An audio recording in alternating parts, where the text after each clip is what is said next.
Hello students, and welcome back to another lecture about drugs. Today we're going to talk about methamphetamine. So this is a pretty serious drug, and it has a long and complicated social history. So it's one of our most sociological drugs too. So let's get started. So our first question, as always, is what is it? And this is a little bit complicated for this drug. So it is an amphetamine, much like Ritalin that we already talked about, but it's a super amped up version of an amphetamine. So what we're going to do is sort of go back in history and talk about how we developed this drug so that we can get a better understanding of how it's sort of run the course of history, the things that it's changed for people, and how the version that we think of, methamphetamine, developed. So the first thing that we're going to do is look at a short historical timeline. So in this timeline, we can see that this drug has existed for well over a century. The first part that we know about for sure was when they began to synthesize amphetamine. And they started doing this in the late 1800s in Germany. And they got better and better and better at it until essentially by the mid-1900s, we could use it as a very powerful drug. So basically it started in Japan, and then the Germans perfected it, and they created methamphetamine and used it to keep their soldiers alert, which we'll talk about in a second. Over the course of history, it became more and more refined, and it moved into different segments of the population. So humans basically love uppers. We love amphetamines of any kind. So the history of methamphetamine itself has a lot to do with which drug dealers are able to get it to which people. So like I said, initially it was developed in Japan, but it was kind of perfected by the German scientists, and they called it Pervitin. And Pervitin was extremely popular during World War II. It was handed out to a lot of the German fighter pilots, which is how they were able to pull off a blitzkrieg. A blitzkrieg is when essentially you stay up all night and bomb people for 24 hours, and this is the kind of thing you can do if you're being handed meth pills in your mess kit. Hitler was rather famously addicted towards the end. So basically, it began as a way to keep soldiers up and alert, but then after the war, civilians discovered it. And so during the late 40s and early 50s, it was very often used by housewives to kind of give them energy to get through the day and to allow them to lose weight, and to sort of like make you into the perfect, model housewife who could get everything done all day and still look beautiful. By the 1960s, it was starting to be understood as a more dangerous drug. And so this is when it switches into kind of a working class situation. So in the 60s and 70s, it was still mostly made in America, sometimes in Mexico, and the Hells Angels were really famous for transporting it and for being users, but mostly for being traffickers. But gradually it transitioned into kind of a working class drug. It was the most popular, especially in the 1990s and early 2000s, among people who worked in factories and people who drove trucks, and basically people who had to do boring, repetitive work for hours and hours and hours. So it became essentially a working class drug, which you'll remember is kind of different. Like it's kind of like we talked about last week with cocaine and with crack. Who does a drug is very important to us. And so what we ended up seeing was a sort of, we didn't care about it until suburban white students started doing it. Another important thing to remember about meth is how it's made. And this is part of why it's been such a big American problem, because basically you can make it at home, although it doesn't always go well. So if we look at these pictures, on the top left here, we can see a real homemade meth rig. This is something that police are used to seeing when they go into houses, because very often people do try to cook it at home because it's made out of readily available ingredients. But the thing is, it's very tricky to cook. And if you're on the drug and making the drug, the odds that you'll blow yourself up are actually pretty high. On the right, that's a more sort of industrial setup. This is what police and narcotics agents are finding when they bust the larger labs, especially the cartel-run labs. And on the bottom is technically an imaginary lab. That's the lab from Breaking Bad. But if for some reason somebody wanted to make a bunch of meth, that's how they would do it. So ultimately, this is not a new drug, but the way that we do it and the people that we buy it from do tend to change over the course of history, and also how we feel about it. So what is it? An amphetamine, but a very powerful one. So our next question is, what is it used for? And the answer with meth is usually to stay awake and to concentrate. Or at least that's why people start doing meth. Towards the end, they do meth because they started. It's very, very addictive. But if we think about why people start doing this drug and why they use it for the first couple of years, it's mostly involved with staying awake and focusing. If we look at this graph, we can see the reasons that people gave for why they started using meth. And the thing that's interesting about this graph is that it's divided into men and women, there in red and blue. And you can see that for women, there are some different reasons. And here again, this is very sociological. The idea that women wanted to lose weight, or that they wanted to have more energy to get things done, or that they wanted to use it with their friends. For men, on the other hand, we tend to see more practical reasons. Well, better sex is not necessarily practical, but to experiment, to escape, all that kind of thing, relatively common. So the reasons that people do meth are the same reasons that people do any amphetamine, which is basically to give themselves that extra boost. But again, the problem is once you start, it's very difficult to stop getting this kind of boost. Our next question, of course, is what does it do? And the answer with this one is interesting, because at first, the effects are great. It starts with a lot of incredibly positive effects, but the problem is that as those effects wear off, we start to see the opposite. So let's look at a wall of text. Here, we see a lot of the positive effects combined with the negative effects. So for instance, you do feel this feeling of euphoria, of power. But the problem is that as the drug wears off, you begin to feel the opposite. You begin to feel paranoid and weak. Because it does raise your heart rate, at first you have a lot of intense physical sensations that are pleasant, but after that you have a lot of physical sensations that leave you feeling weak, that leave you feeling sort of exhausted. You might sweat out all of your moisture, and that's a bad thing. If we look at this next graph, we can see this sort of comparison of psychological effects and physical effects. And again, they tend to be sort of mirror images of one another. You start with euphoria, you end with delusions.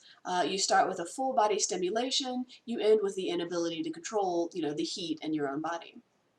So while the effects are very, very positive at first, if we think about withdrawal, it's a pretty epic withdrawal system. This is one of the reasons that the drug is so dangerous.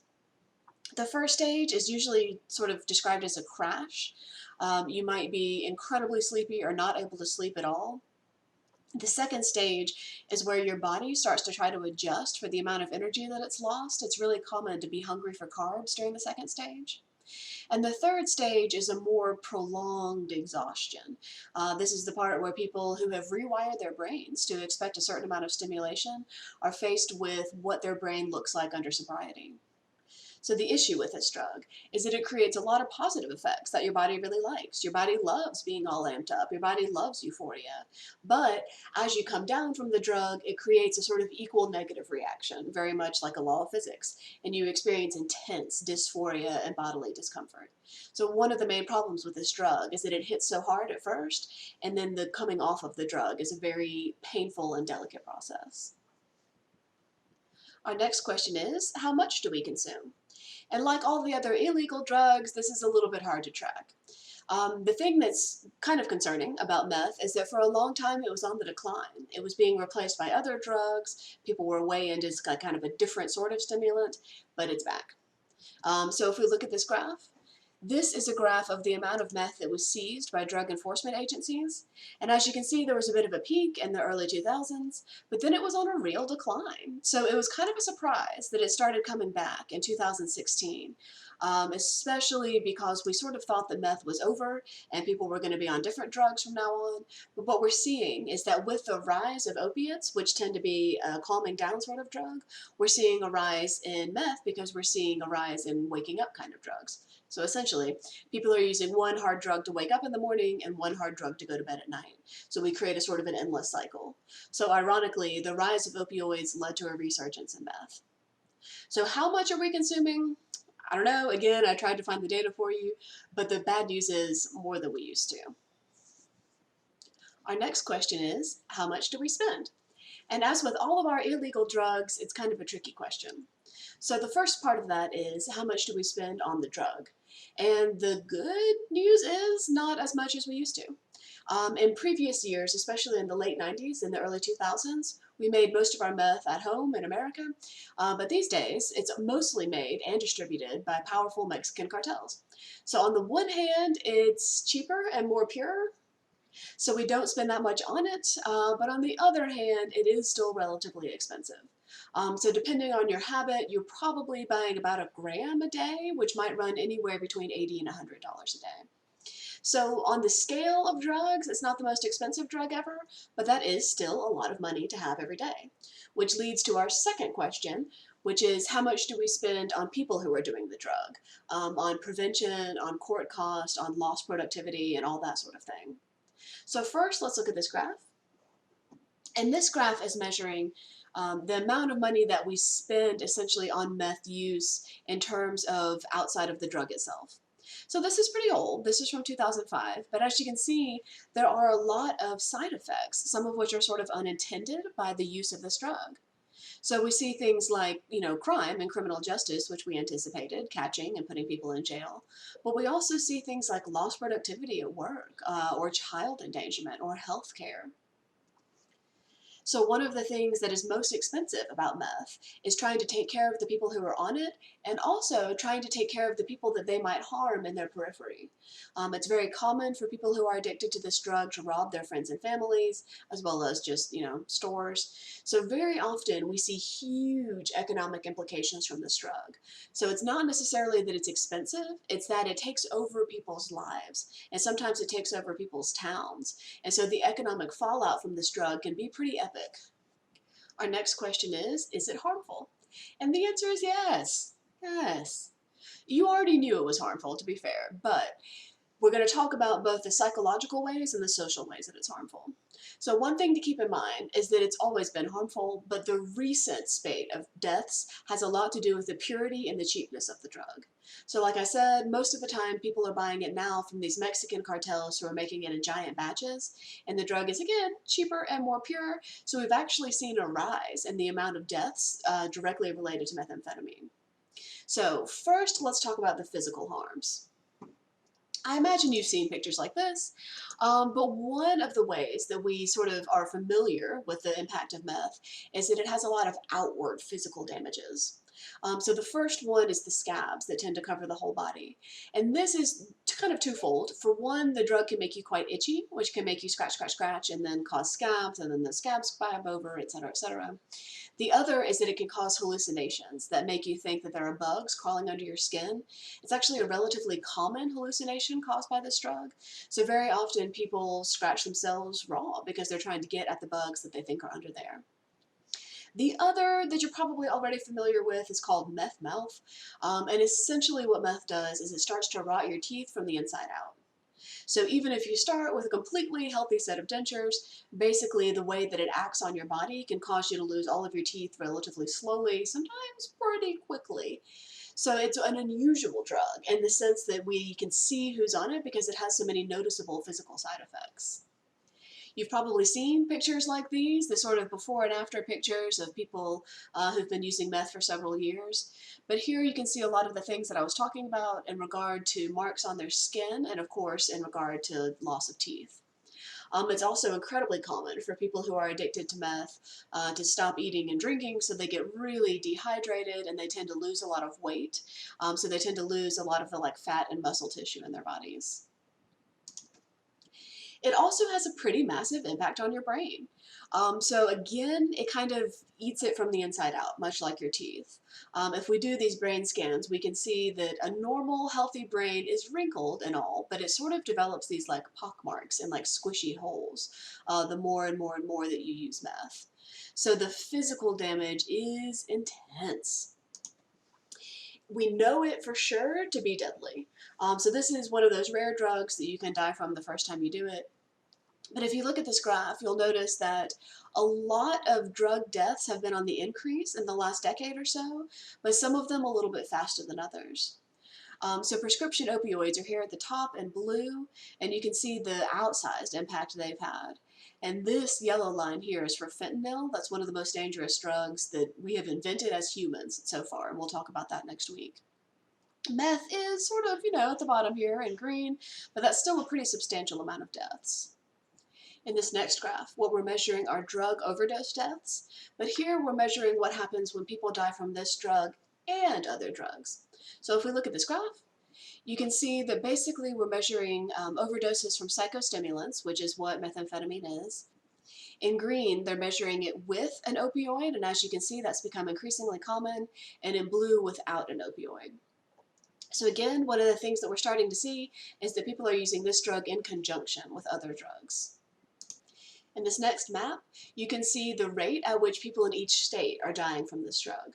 So if we look at this map, you'll notice that it is adjusted by the population. So essentially we're looking at what percentage of the population is dying from methamphetamine-related illnesses.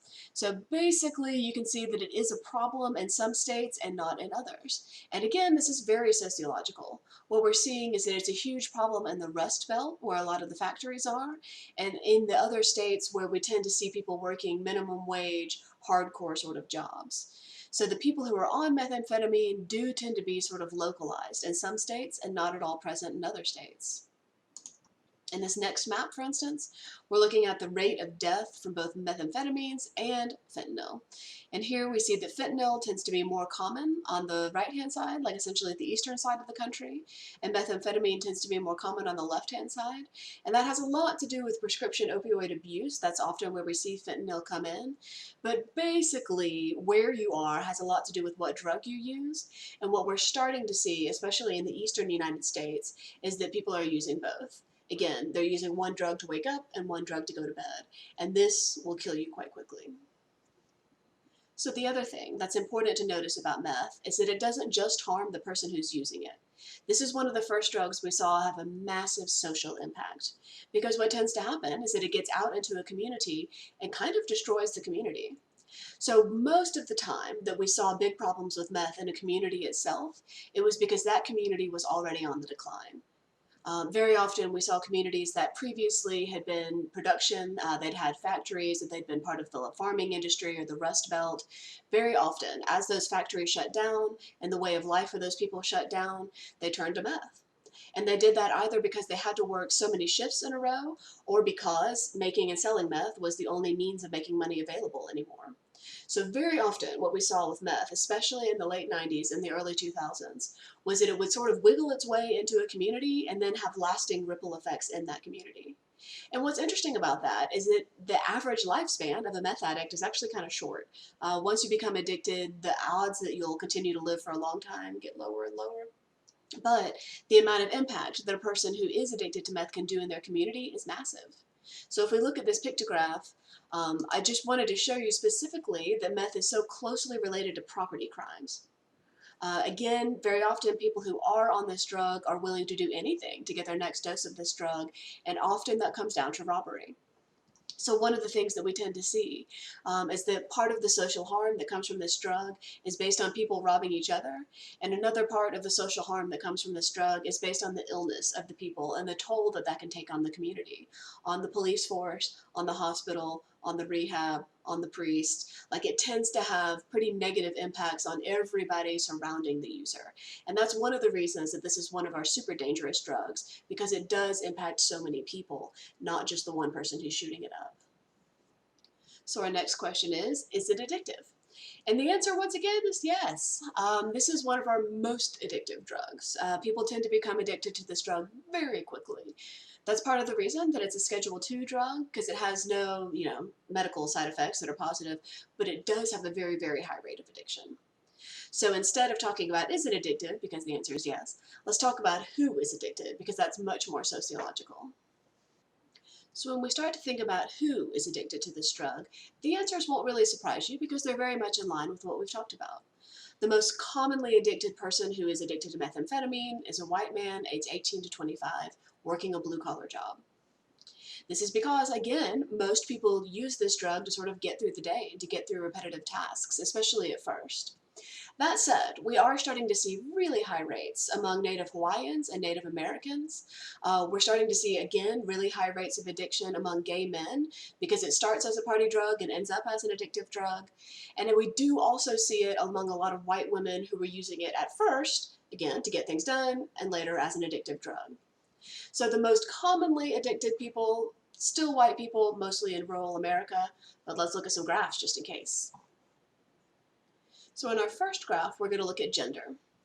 So in this graph, we're looking at the age at which the people first tried this drug. The men are in blue and the women are in red, as is often the case in these graphs.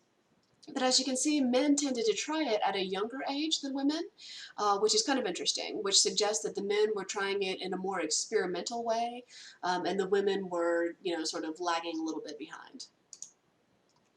In this graph, we're looking at race. And again, you'll notice that the rates are higher among Native Hawaiians, among Native Americans, and among people of two or more races. So here again, we're looking at, sort of the way that you can lie with statistics. There are certainly more white people addicted to methamphetamine than of any other race, but there are higher rates of addiction among other races, which we think has a lot to do with situation.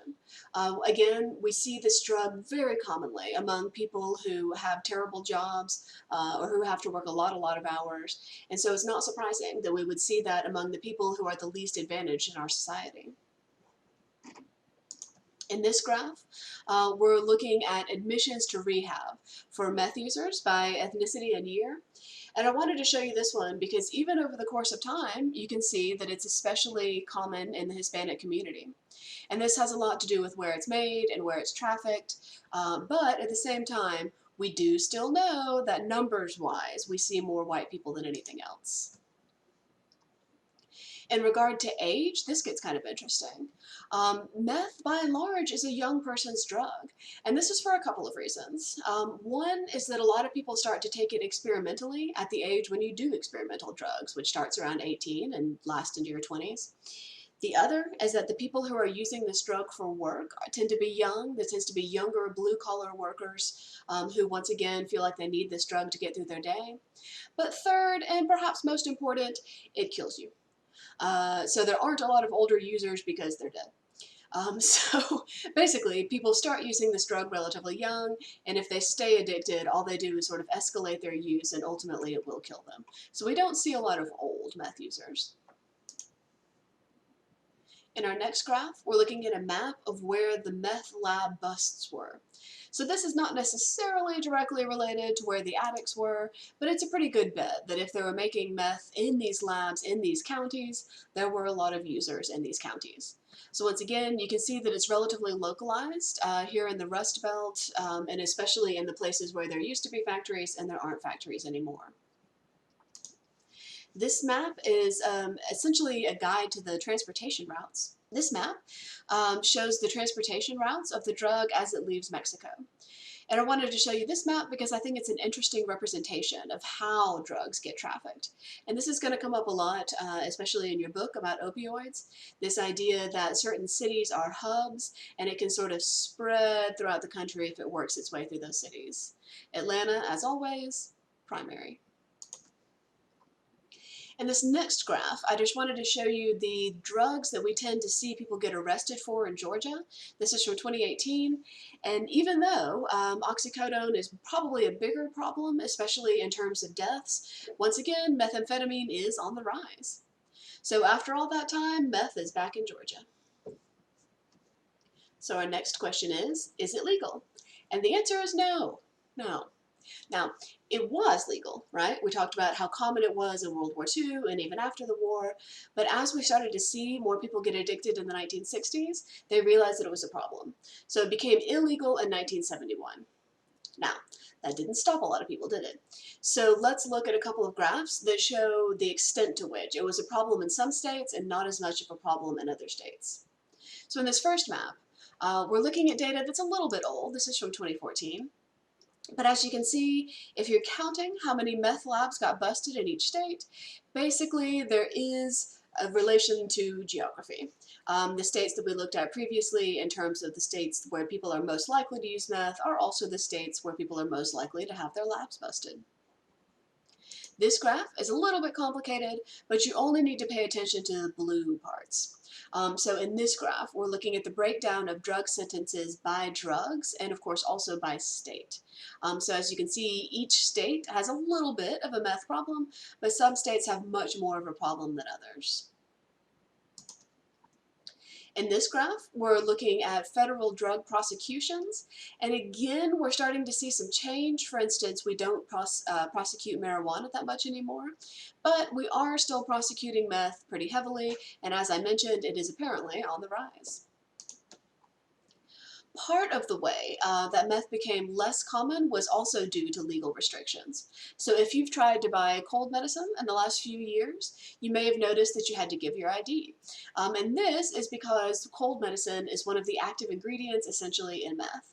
So if you're going to cook meth, you need one of the ingredients contained in cold medicine. So once they made it harder to buy cold medicine, we saw rates drop. So this is one of the ways that they made an illegal drug less easy to make. Our final question, of course, is it socially acceptable? And with this one, I'm going to go ahead and say no.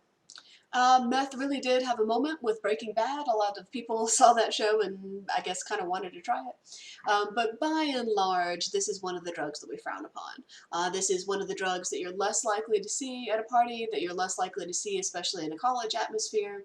So I would argue that this drug is not socially acceptable. That said, there are still some places where it's highly desirable. So if we look at these two pictures, on the left, we're looking at men working on an oil rig. So the biggest users of meth that we've seen in the last couple of years are men who are working intense, like physical labor sort of jobs. And it's especially common among men who work in oil fields in regard to both liquid oil and fracking.